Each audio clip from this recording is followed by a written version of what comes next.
Hi, I'm Clara, and this is the story of how being left behind in the snow taught me something I never expected about silence, strength, and the quiet power of being seen.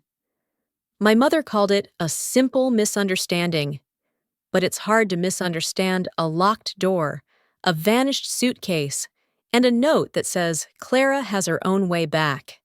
Before we go any further, tell me, have you ever felt like an outsider in your own family? If yes, comment number 1. If no, comment number 0. This is a family drama you don't want to miss. Thanksgiving was 2 weeks away when my mother called. Not to check in, but to say, "We've booked a cabin. You should come. You can't be alone forever." Her voice landed like a closed door. Not cruel, just final. She didn't ask if I was free, didn't ask if I was okay. The invitation sounded more like an obligation, already printed in ink. I stood by the window in my apartment, watching cold drizzle blur the outlines of traffic lights. The piles of case files on my dining table, petitions, affidavits, court prep, sat untouched as her words echoed in my head. Mom once told me, "You always had a talent for ruining perfectly good photos. Always looked like you were about to cry." I wasn't crying then, but I felt the same weight pressing down now. I could have said no. I rehearsed it, even. But I still found myself folding sweaters into a small suitcase. The bus to Vermont left just after noon. At the Albany station, I helped a woman, maybe in her 60s, whose walker kept sticking on the uneven linoleum. She looked flustered, so I bought her a plain coffee and helped her onto the right bus.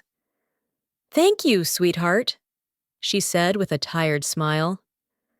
I nodded, quietly dropped $1.50 into the vending cafe tip jar, and slipped back into my seat without waiting for anyone to notice. The further north we went, the whiter the ground became. I wiped breath from the window to glimpse patches of evergreens, houses with wood smoke curling from chimneys. Eldermere was a postcard, one someone else had signed. Francis met me at the lodge, glanced at my coat, and said, "Is that what you're wearing?" Douglas gave me a quick pat on the back and returned to whatever crossword he was pretending to solve. Dinner that night was lasagna, layered and neat. Conversation bounced between real estate markets and the Masons Gallery opening. No one asked about my work. I offered to help prep Thanksgiving.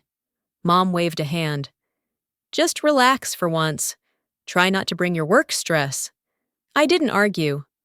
I watched her sip wine from a crystal glass, the reflection of the chandelier catching in her rings. I looked down at my plate. The lasagna was cooling. My scarf, one I'd knit years ago, hung on the back of my chair, damp from the trip. Francis remarked at dinner, "Let's just keep things light this week. No lectures about injustice or whatever, okay?" I silently pushed my mashed potatoes across my plate, wondering why I came, and why I always say yes when I mean no. I tried to tell myself I was overreacting, that I always saw rejection where there was none. But every word at that breakfast table felt like a closed door. The clink of silverware filled the gaps where conversation didn't.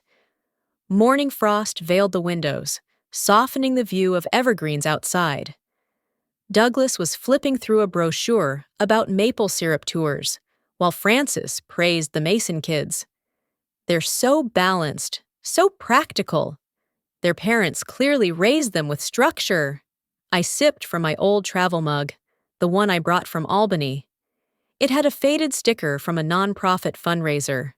Francis gave it a look. "Still carrying that old thing?" I ignored the tone and tried to join in. "I was thinking, maybe the lodge guests could do a small donation drive for the food pantry in town. Something simple, a bin near the lobby." She didn't even glance at me. "Let's just enjoy the holiday," she said. "No projects this time." I nodded, cheeks burning, and let the conversation move past me like a train I'd missed. The centerpiece on the dining table, a ring of plastic pine cones and half-melted turkey candles, looked older than I was. I wondered if anyone else noticed the way Frances smiled wider at strangers than she ever did at me. Later, we took a walk into town. Snow dusted the sidewalks. The Masons strolled ahead with Frances while I lingered near the back. I heard her say, "She's just sensitive, always has been, but she means well." They nodded politely. I kept walking. At the general store, I stepped away to grab some gloves. When I returned, the clerk was laughing at something. Frances leaned on the counter and said, "She's taking a break from a stressful something. We're not sure anymore." The way her voice dropped on something made it sound like an illness or a failure. I walked back alone, snow falling heavier now, boots creaking on packed slush. My hands stayed deep in my pockets, fingers curled tight. Back at the lodge, a folded itinerary sat on the side table. Frances had left it. Lists of events, brunch with the Masons, trip to the antique market, dinner reservations. My name wasn't on anything. "Just keeping things simple," she said from behind her magazine when I looked over. That night, I couldn't sleep. The storm warning loops on the radio. I pack a small day bag and leave the lodge for a walk, just to breathe. I only meant to be gone 15 minutes. By the time I got back, the world had already shifted, just enough to shut me out. The snow had started as a soft whisper under my boots. I'd walked past the frozen pond behind the lodge, needing air more than direction. Town was waking up slowly, storefronts lit with warm yellow, doors flanked by snow shovels. I stopped at the general store to buy a small notebook. The woman behind the counter had a terrier curled at her feet. "Storm's coming faster than expected," she said. I nodded, paid in cash, and stepped back outside. Douglas once joked, "Clara's always off in her own head. She could vanish for hours and no one would notice." They must have taken that literally. The lodge looked the same from the outside. Smoke still puffed from the chimney. A wreath of pine cones hung crooked on the door. But when I tried my key card, the light blinks red. Again. And again. At the front desk, the young man barely looked up. "Oh, are you Clara?" He adjusted his glasses. "Your party checked out earlier this morning. Leave this for you." He handed me a folded note. The handwriting was unmistakably Frances. "Left early due to weather. Clara has her own way back." My throat tightened. "My suitcase." "They took all their luggage," he said gently. "Said you'd make your own arrangements." I stepped outside before he could say more. Snow clung to the fibers of my scarf. My phone buzzed once. 12% battery. No texts. No missed calls. No apologies. Back in town, I ducked into the general store again. The clerk glanced up. "You all right, hon?" "Just rearranging plans," I said too quickly. I bought a cheap charger, though I didn't have anywhere to plug it in. On the way out, I spotted a crumpled paper near the trash can. I recognized the font. It was the printed itinerary Frances had made. I unfolded it. My name had been scratched out in pen. My phone vibrated in my pocket. A voicemail. "Frances, this wasn't meant to hurt you, but you make everything heavy. Maybe a little space will help." I closed my eyes. Not from pain, just disbelief, finally settling into clarity. This wasn't weather-related. This was deliberate. As snow falls steadily, I walk toward the center of Eldermere. A flickering neon sign, the Lantern Cafe and Inn, catches my eye. They fell away when I wasn't there, like I wasn't in their lives. Is this family, or am I the only one who feels like an outsider? If you have ever been in the same state as I am now, Please leave a comment number 9 in the comment section below. Now, let's get to the next development of this story. I walked into the lantern mostly to thaw my fingers, but I left with something I hadn't had in years. The sense that maybe I still mattered. The cafe was warm in a way I didn't realize I missed. Not just the heat from the wood stove, but the kind of warmth that came from low conversation, cinnamon in the air, and someone smiling because you walked through the door. Not despite it. The man behind the counter looked up from a tray of rising dough. His hands were dusted in flour, sleeves rolled to the elbow, a smudge of something on his cheek. "Cold out there," he said. "Come in. You need something warm?" "I'm not sure," I said, still catching my breath. "I don't have a reservation.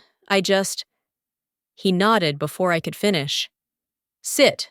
Cocoa's on, and there's an outlet under the table if you need to charge anything." I wrapped my hands around the mug he set down. Real cocoa, not mix. He leaned on the counter. "Clara Wynne?" I looked up. He grinned. "Eli Becker.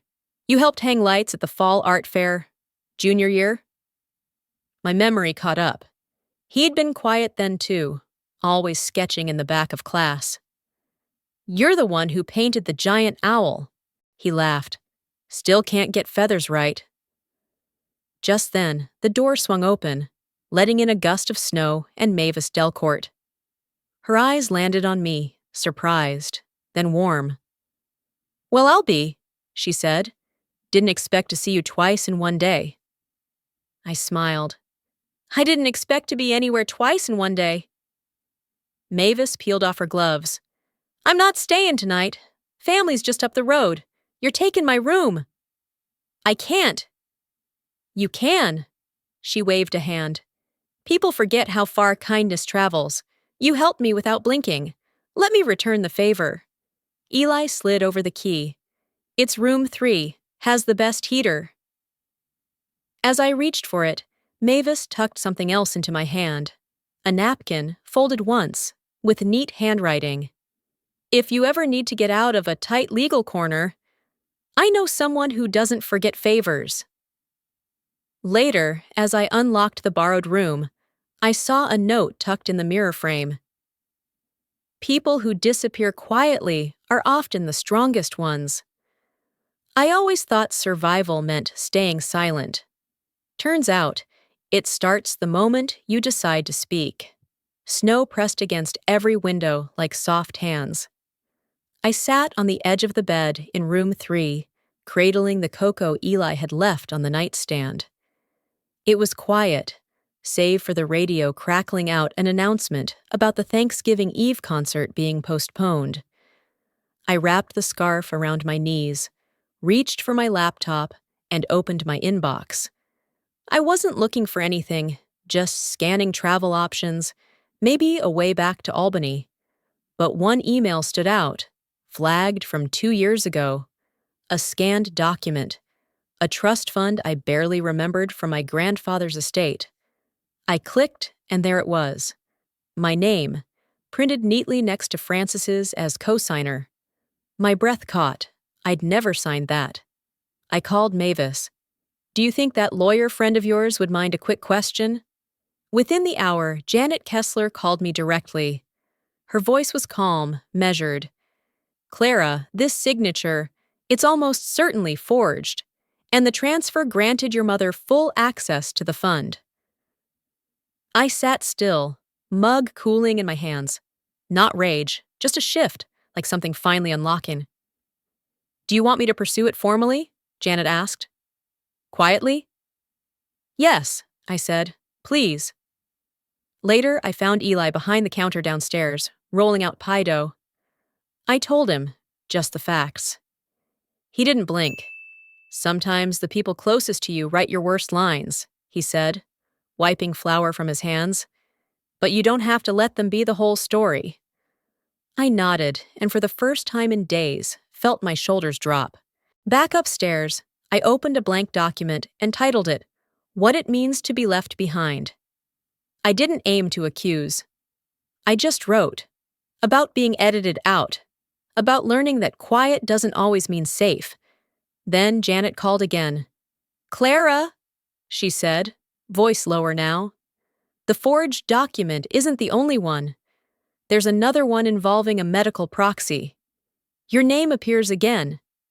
I stayed in the line long after she hung up. Downstairs, laughter trickled in from the cafe. My reflection stared back at me in the mirror above the register. They didn't just erase me, they tried to speak as me. Mom arrived with makeup too perfect for snow and a voice rehearsed in front of mirrors. I met her with nothing but the truth. She stepped into the lantern as if she still belonged in every room. Coat crisp, heels dry, one gloved hand clutching a folded piece of paper. The bell above the door jingled, but no one looked up, except Eli, who straightened but didn't speak. Mavis glanced at me, then quietly stood and offered me tea. I shook my head. She nodded, leaving us alone. Frances approached the counter where pies were cooling, the air thick with cinnamon and soft carols. She held up the paper like evidence. "You posted this?" Her voice was tight, but low. "After everything we did for you?" I didn't answer. She went on, quieter now. "You've always needed to play the victim. You make us all the villains so you can feel righteous." I took a breath, steady and full. "I didn't play anything. I survived you." Her jaw twitched. "Take it down. Clara, you're embarrassing yourself." "No." I reached into my bag, pulled out the printed letter Janet had emailed, the one that confirmed the forged co-signature, the one about the medical proxy. I didn't raise my voice. I just laid it on the counter. She stared at the paper like it had betrayed her. "We only wanted you to succeed," she said at last, softer than before. "In our way." I met her eyes. "You wanted me silent. I'm not anymore. That's the only success I need today." She stood for a long moment, her fingers tightening over the edge of the letter. Then she folded it back into her coat, turned, and left. The door shut behind her, with a click too soft for the storm outside. I stood still, heart quiet but full. The scarf around my neck, the one I'd knitted when I still believed she might wear something I made, had started to fray, but it was still warm. I watched her mother leave, footsteps disappearing in snow.